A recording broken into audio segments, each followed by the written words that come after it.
नमस्कार सर्वांना. आज आहे आषाढी एकादशी. तुम्हा सर्वांना आषाढी एकादशीच्या निमित्ताने खूप खूप खूप खूप साऱ्या शुभेच्छा. चला तर मग या साबुदाणे वडे खायला. आषाढी एकादशीच्या निमित्ताने आज मी नाश्त्याला साबुदाणे वडे बनवलेले आहेत. तुम्ही बघू शकता.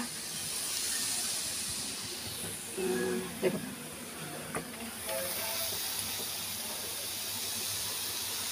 दिसले? नाही तुम्हाला दाखवते. हे बघा. हात भाजला. साबुदाणे वडे बनवलेले आहेत. एक आषाढी एकादशीच्या निमित्ताने बनवले गेलेले आहेत आज घरी. साबुदाणे वडे बनवण्यामध्ये काय एवढं ट्रिक नाही आहे. साबुदाणे मी रात्री भिजत घातलेले, त्याच्यानंतर सकाळी दाण्याचा कूट केला, बटाटे उकडली आणि ते सगळं मिश्रण शेंगदाण्याचा कूट केला. शेंगदाणे भाजून सकाळी सकाळी एवढं पॉसिबल होत नाही, तरीही मी केलं आषाढी एकादशीच्या निमित्ताने. आणि हे सगळं मिश्रण मग त्याच्यामध्ये मिरची बारीक चिरून टाकली, जिरं टाकलं आणि ते सगळं मिश्रण मिक्स केलं.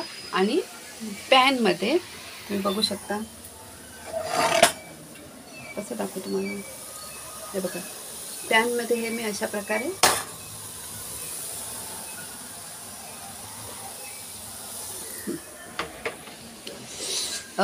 बनवून घेतलं आहे. तर आपले मराठी लोकांचे खूप सण असतात. आता श्रावण चालू झाला म्हणजे सणाचा तर भडीमार. मग श्रावणी सोमवार, श्रावणी शनिवार, त्याच्यानंतर दहीहंडी, असे बरेच सण येतात. तर बोलायचा उद्देश काय, सांगायचा उद्देश काय की तर मी एक छोटंसं सेलिब्रेशन आषाढी एकादशीचं म्हणून, उपास तर नाही आहे, नाही जमत आता, कारण खायची सवय, हादळायची सवय, सारखं सारखं हे घाल तोंडात, ते घाल तोंडात, ते घाल तोंडात, असं जेवण बनवणार तर कांदा चिरला, टमॅटो चिरला, घातलं तोंडात, असं चालू असतं ना. त्यामुळे उपास धरला आणि चुकून काय तोंडात गेला तर असं बोलायला नको, अरे बापरे उपास तुटला माझा, आहे ना. तर काही हरकत नाही, पण आपण असं सेलिब्रेशन करूया की घरात काहीतरी एखादा पदार्थ बनवला आषाढी एकादशीच्या निमित्ताने, किंवा जो सण असेल त्या सणाच्या नुसार पदार्थ बनवला तर घरातले पण खुश, आपण पण खुश आणि सणाचं सेलिब्रेशन पण होतं. तर चला मग काय साबुदाणे वडे खायला.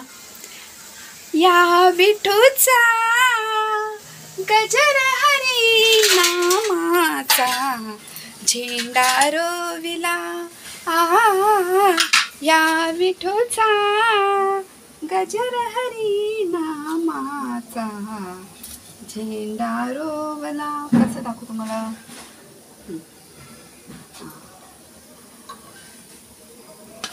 या विठूचा गजर हरी नामाचा झेंडा रोवला.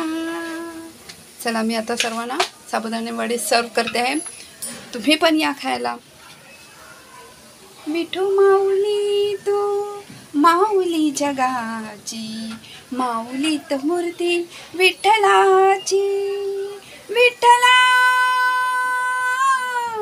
माय बाबा. या खूप गरम गरम आहेत ना, पण मस्त. तुम्ही पण या, लवकर लवकर या. बाय.